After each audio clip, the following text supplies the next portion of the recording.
எல்லா புகழும் இறைவனுக்கு. அஸ்ஸலாமு அலைக்கும். நான் சுல்தானா பர்வீன். சிந்தனைக்காக உங்களோட சில நிமிடம்.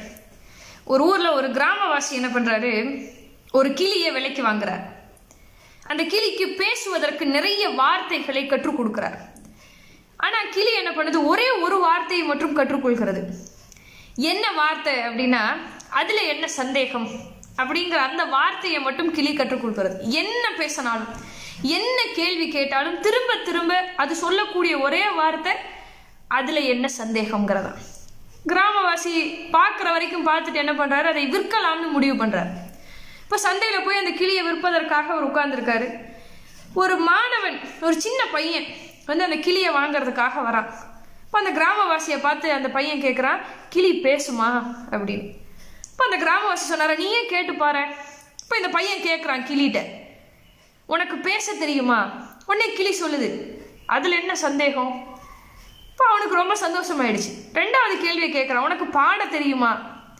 இப்போ அந்த கிளி சொல்லுது, அதில் என்ன சந்தேகம்? அதுக்கு தெரிந்த ஒரே வார்த்தையை அதை திரும்ப திரும்ப சொல்லுகிறது. அந்த பையன் அந்த கிளியை காசு கொடுத்து வாங்கிட்டு வீட்டுக்கு வந்துடுறான். வீட்டில் இருக்கக்கூடிய எல்லா நபர்களும் அந்த கிளிகிட்ட கேள்வி கேட்குறாங்க. எல்லா கேள்விக்கும் கிளி அதுக்கு தெரிந்த ஒரே பதிலை சொல்கிறது, அதில் என்ன சந்தேகம் அப்படின்னு. இப்போ அந்த பையனுக்கு ஒரு மாதிரி ஆயிடுது. நம்ம ஒரு வேளை ஏமாந்துட்டோமோ அப்படிங்கும்போது அதில் என்ன சந்தேகம் அப்படின்னு அந்த கிளி சொல்லுது.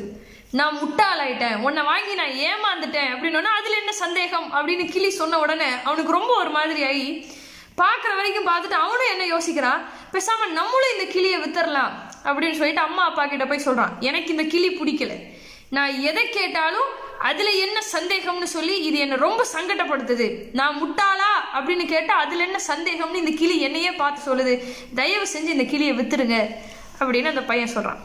இப்போ அந்த சின்ன பையனுக்கு புரியக்கூடிய வகையில அவருடைய அப்பா வந்து இந்த விஷயத்த சொல்றார். ஒரு குருவினுடைய வாழ்க்கையில நடந்த ஒரு சம்பவத்தை சொல்லி இந்த சின்ன பையனுக்கு அவர் புரிய வைக்கிறார். ஒரு குரு கிட்ட போய் ஒருத்தர் கேட்கிறார், நீங்க உரையாற்றுகிற பொழுது யாருமே உங்களோட பேச்சை கேட்கல அப்படின்னா நீங்க என்ன பண்ணுவீங்க குருவே அப்படின்னு அந்த குரு கிட்ட கேட்டோன்னு அவர் சொன்னாராம், யாருமே என்னுடைய பேச்சை புறக்கணிக்கவில்லை என்று நினைத்து நான் சந்தோஷப்படுவேன்னு குரு சொன்னாராம். சரி, ஒருவேளை யாராவது உங்களோட பேச்சை புறக்கணிச்சுட்டா நீங்க என்ன பண்ணுவீங்க அப்படின்னு குருவை பார்த்து அவர் கேட்கிறார். இப்போ அதுக்கு குரு சொன்னாராம், யாரு என்னை திட்டலையேன்னு நான் சந்தோஷப்படுவேன்னு சொன்னாராம். சரி, ஒருவேளை உங்களை திட்டா நீங்க அப்ப என்ன பண்ணுவீங்க அப்படின்னு அதுக்கு குரு என்ன சொல்றார், என்னை அடிக்கலையேன்னு நினைச்சு நான் சந்தோஷப்பட்டுக்குவேன்னு சொல்றேன். சரி குருவே, ஒருவேளை உங்களை அடிச்சிடுறாங்க, அப்ப என்ன பண்ணுவீங்க? அதுக்கு குரு இப்படி சொல்லுகிறார், கையில தானே அடிச்சாங்க, கல்லால் அடிக்கலையேன்னு நினைச்சு நான் சந்தோஷப்படுவேன்னு சொல்றார்.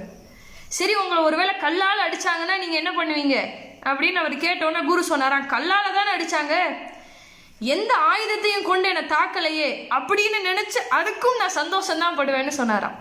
சரி, ஆயுதத்தையே எடுத்துட்டு வந்து உங்களை தாக்குறாங்க, இப்போ என்ன பண்ணுவீங்க? உயிரோட விட்டு வச்சிருக்காங்களே, என்னை யாரும் கொல்லலையேன்னு நினைச்சு நான் சந்தோஷப்படுவேன்னு சொன்னாராம்.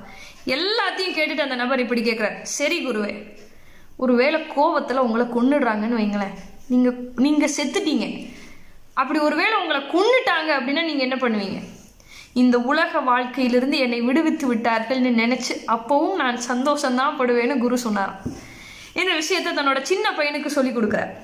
எதிர்மறையாவே எந்த விஷயத்தையுமே நீ பார்க்காத, நல்ல கண்ணோட்டத்தோட பார்த்தேன்னு சொன்னா நல்லதே நடக்கும் அப்படின்னு அந்த அப்பா அந்த பையனுக்கு சொல்லி கொடுக்குறார். மறுநாள் காலையில அப்பா சொல்லிட்டாரு அப்படிங்கிறதுக்காக போகும்போது கிளிகிட்ட சொல்லிட்டு போறான், இன்னைக்கு என்னோட பள்ளியில கவிதை போட்டி இருக்கு, அதுல நான் ஜெயிக்க போறேன் அப்படின்னு அந்த பையன் சொன்ன உடனே கிளி சொல்லிச்சான், அதுல என்ன சந்தேகம் அப்படின்னு சொல்லிச்சான்.